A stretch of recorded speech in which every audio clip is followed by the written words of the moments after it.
Hi everyone, welcome to my channel. ಈ video ನಿಮಗೆ ಇಷ್ಟ ಆದರೆ ಒಂದು ಲೈಕ್ ಮಾಡಿ, ಸಬ್ಸ್ಕ್ರೈಬ್ ಮಾಡಿ, ಅಲ್ಲೇ ಇರೋ ಬೆಲ್ಲೈಕನ್ನ ಕ್ಲಿಕ್ ಮಾಡಿ.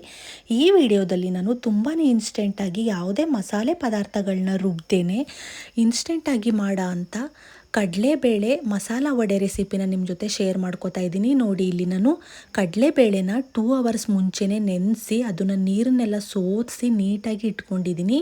ಒಂದು ದಪ್ಪ ಗಾತ್ರದ ಈರುಳ್ಳಿನ ಕಟ್ ಮಾಡಿ ಇಟ್ಕೊಂಡಿದ್ದೀನಿ.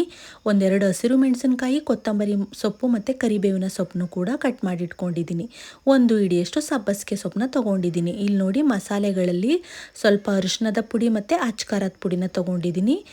ಶುಂಠಿ ಬೆಳ್ಳುಳ್ಳಿ ಪೇಸ್ಟ್ನು ಕೂಡ ಯೂಸ್ ಮಾಡ್ಕೊಂಡಿದ್ದೀನಿ. ನೋಡಿ, ಇಷ್ಟು ಇಂಗ್ರೀಡಿಯೆಂಟ್ಸ್ ಇದ್ದರೆ ಸಾಕು, ಇನ್ಸ್ಟೆಂಟಾಗಿ 10 ನಿಮಿಷದಲ್ಲಿ ಇದು ಮಸಾಲ ವಡೆ ರೆಡಿ ಆಗುತ್ತೆ. ನೋಡಿ, ಇವಾಗ ಒಂದು ಸ್ವಲ್ಪನೂ ನೀರಿಲ್ಲದೆ ಇರೋ ಥರ ಸ್ಟ್ರೈನ್ ಮಾಡಿ ಇಟ್ಕೊಂಡಿದ್ದೀನಿ. ಈ ಕಡಲೆಬೇಳೆನ ನೀಟಾಗಿ ನೀವು ರುಬ್ಕೊಳ್ಳಿ. ಯಾವುದೇ ರೀತಿ ನೀರನ್ನ ಸೇರಿಸೋದಕ್ಕೆ ಹೋಗಬೇಡಿ, ಆರಾಮಾಗಿ ಅದು ಪೇಸ್ಟ್ ಆಗುತ್ತೆ. ನೋಡಿ, ಈ ಥರ ನಾವು ತೊಗೊಂಡಿರೋ ಅಂಥ ಕಡಲೆಬೇಳೆನೆಲ್ಲ ನೀಟಾಗಿ ನೀವು ರುಬ್ಕೊಂಡು ಒಂದು ಬೌಲ್ಗೆ ಹಾಕ್ಕೊಳ್ಳಿ. ಇದಂತೂ ಫ್ರೆಂಡ್ಸ್ ತುಂಬಾ ಚೆನ್ನಾಗಿರುತ್ತೆ. ಟೀ ಜೊತೆಗಂತೂ ಬೆಸ್ಟ್ ಕಾಂಬಿನೇಷನ್ ಅಂತಲೇ ಅನ್ಬೋದು. ಇವಾಗಂತೂ ನಮ್ಮ ಸೈಡು ತುಂಬ ಮಳೆ ಬೀಳ್ತಾ ಇರೋದ್ರಿಂದ ಟೀ ಟೈಮ್ಗೆ ಏನಾದರೂ ಬಜ್ಜಿ ಬೋಂಡ ಈ ಥರ ಏನಾದರೂ ತಿನ್ನಬೇಕು ಅನಿಸ್ತಿರುತ್ತೆ.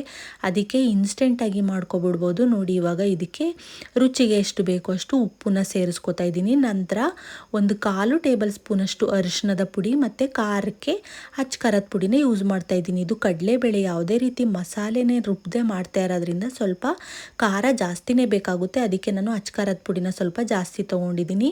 ಒಂದು 1/4 ಟೇಬಲ್ ಸ್ಪೂನಷ್ಟು ಶುಂಠಿ ಬೆಳ್ಳುಳ್ಳಿ ಪೇಸ್ಟ್ನ ತೊಗೊಂಡು ಕಟ್ ಮಾಡಿ ಇಟ್ಕೊಂಡಿರೋ ಅಂಥ ಈರುಳ್ಳಿ, ಕೊತ್ತಂಬರಿ ಸೊಪ್ಪು, ಹಸಿರು ಮೆಣಸಿನಕಾಯಿ ಮತ್ತು ಕರಿಬೇವಿನ ಸೊಪ್ಪು, ಸಬ್ಬಸಿಗೆ ಸೊಪ್ಪು ಎಲ್ಲನೂ ಹಾಕ್ಕೊಂಡು ನೀವು ನೀಟಾಗಿ ಮಿಕ್ಸ್ ಮಾಡ್ಕೊಳ್ಳಿ. ನೋಡಿ ಫ್ರೆಂಡ್ಸ್, ಇದಂತೂ ಕಡಲೆಬೇಳೆ ಒಂದು ನೀವು ನೆನೆಸಿ ಇಟ್ಕೊಬಿಟ್ರೆ 10 ನಿಮಿಷದಲ್ಲಿ ಇನ್ಸ್ಟೆಂಟಾಗಿ ಟೀ ಜೊತೆಗೆ, ಕಾಫಿ ಜೊತೆಗೆ ನೀವು ಸರ್ವ್ ಮಾಡ್ಕೋಬೋದು. ತುಂಬಾ ಟೇಸ್ಟಿಯಾಗಿರುತ್ತೆ ಮತ್ತು ತುಂಬ ಕ್ರಿಸ್ಪಾಗಿ ಬರುತ್ತೆ. ನಾನು ಮಸಾಲೆಗಳನ್ನೆಲ್ಲ ರುಬ್ಬಿ ಕೂಡ ವಡೆನ ಮಾಡ್ತೀನಿ. ಅದು ಒಂಥರ ಟೇಸ್ಟ್ ಚೆನ್ನಾಗಿರುತ್ತೆ ಮತ್ತು ಇದು ಒಂಥರ ತುಂಬಾ ಚೆನ್ನಾಗಿರುತ್ತೆ. ನೋಡಿ, ಈ ಥರ ಎಲ್ಲ ಮಸಾಲೆಗಳು ಹಿಟ್ಟಿಗೆ ನೀಟಾಗಿ ಹಿಡಿಬೇಕು. ಆ ಥರ ನೀಟಾಗಿ ನೀವು ಕೈಯಿಂದನೇ ಅದನ್ನು ಕಲಸಿ ಇಟ್ಕೊಳ್ಳಿ. ನೋಡಿ, ಈ ಥರ ಉಂಡೆ ಮಾಡಿದ್ರೆ ಆರಾಮಾಗಿ ಬರುತ್ತೆ. ನಂತರ ನಾನಿಲ್ಲಿ ಬಾಣಲಿಗೆ ಎಣ್ಣೆನ ಕಾಯೋದಕ್ಕೆ ಇಟ್ಟಿದ್ದೀನಿ. ನೋಡಿ, ಇವಾಗ ಎಣ್ಣೆ ಕಾದಿದೆ.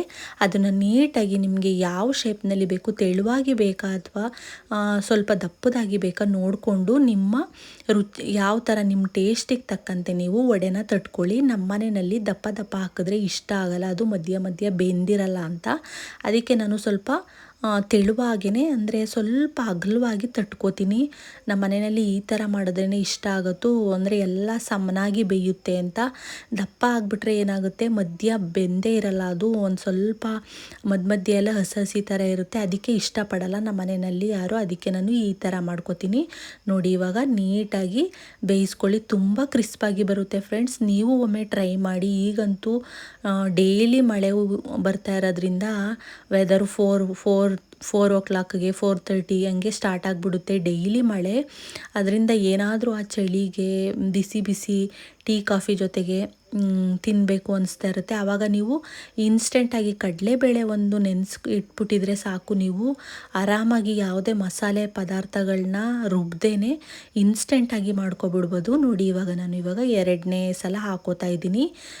ನೀವು ಯಾವ ಥರ ಬೇಕೋ ಆ ಥರ ಅಗಲ ಬೇಕಾ ಅಥವಾ ಚಿಕ್ಕದಾಗಿ ಬೇಕಾ, ತೆಳುವಾಗಿ ಬೇಕಾ, ತಿಕ್ಕಾಗಿ ಬೇಕಾ, ಆ ಥರ ನೀವು ಮಾಡ್ಕೋಬೋದು. ನೋಡಿ, ನಾನು ಬೇಯಿಸ್ಕೊತಾ ಇದ್ದೀನಿ. ತುಂಬಾ ಚೆನ್ನಾಗಿ ಬರುತ್ತೆ. ನೀವು ಒಮ್ಮೆ ಟ್ರೈ ಮಾಡಿ ಫ್ರೆಂಡ್ಸ್. ಈ ಮಸಾಲ ವಡೆನ, ಕಡಲೆಬೇಳೆ ವಡೆನ ನಾನು ಈ ಅಳಸಂದೆ ಕಾಳದು ಬೇಳೆ ಬರುತ್ತಲ್ಲ ಅದರಲ್ಲೂ ಕೂಡ ಮಾಡ್ತೀನಿ. ಅದು ತುಂಬಾ ಚೆನ್ನಾಗಿರುತ್ತೆ. ನೆಕ್ಸ್ಟ್ ಟೈಮ್ ಮಾಡಿದಾಗ ಅದನ್ನು ನಾನು ಶೇರ್ ಮಾಡ್ತೀನಿ. ಇದು ಅಷ್ಟೇ ಇನ್ಸ್ಟೆಂಟಾಗಿ ಮಾಡ್ಕೊಂಡು ತಿನ್ನೋಕ್ಕೆ ಒಂದು ಕಾಫಿ ಜೊತೆ, ಟೀ ಜೊತೆಗೆ ಇದು ಬೆಸ್ಟ್ ಅಂತಲೇ ಹೇಳ್ಬೋದು.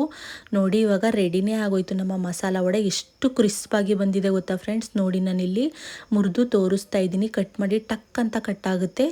ನಿಮಗೂ ಇಷ್ಟ ಆದರೆ ನೀವು ಒಮ್ಮೆ ಟ್ರೈ ಮಾಡಿ ಮನೆಯಲ್ಲಿ. ಈ ವಿಡಿಯೋ ನಿಮಗೆ ಇಷ್ಟ ಆದರೆ ಒಂದು ಲೈಕ್ ಮಾಡಿ, ಶೇರ್ ಮಾಡಿ, ಸಬ್ಸ್ಕ್ರೈಬ್ ಮಾಡಿ. Thank you. ಮುಂದಿನ ವಿಡಿಯೋದಲ್ಲಿ ಸಿಗೋಣ. ಬಾಯ್ ಬಾಯ್.